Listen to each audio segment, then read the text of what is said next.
Europeans didn't conquer anyone because they were stronger, smarter, or superior in any way. They were walking sacks of disease that coughed their way to world domination and then rewrote history to make themselves look powerful. White supremacists love to bring up Hernan Cortés defeating the Aztecs like it was some brilliant military strategy.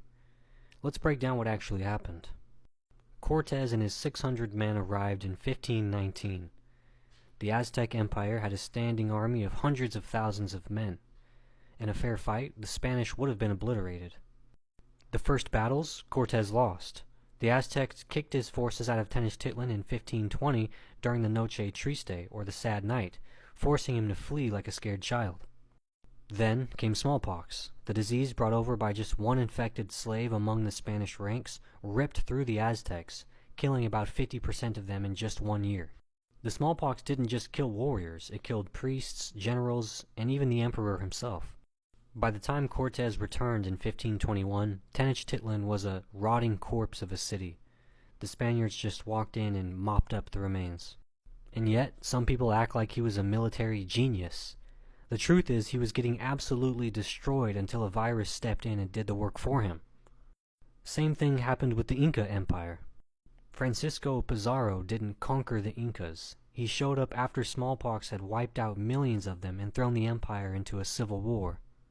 The Inca Emperor Huayna Capac and his heir both died from smallpox before they had even heard of the Spanish. This led to a civil war between his two sons Atahualpa and Huáscar. Pizarro and his 168 men didn't win against the Incas. They took advantage of a civilization already in chaos, kidnapped the emperor, and murdered unarmed people at the Battle of Cajamarca. You want to act like that's military superiority? That's opportunism at best and genocide at worst. And when disease wasn't fast enough, Europeans weaponized it. The British literally handed out smallpox-infected blankets to natives in 1763.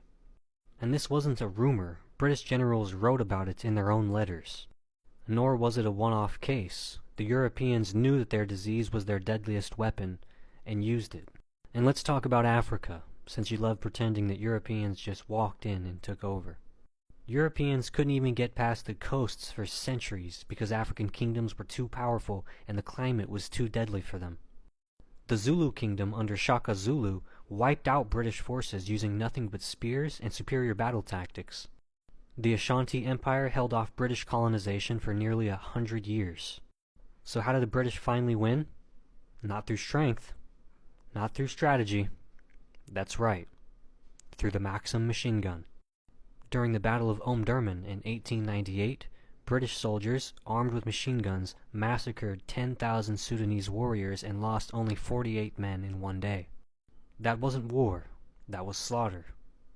The second Europeans had guns that could wipe out entire armies in minutes, they stopped pretending to fight fair and turned Africa into a bloodbath.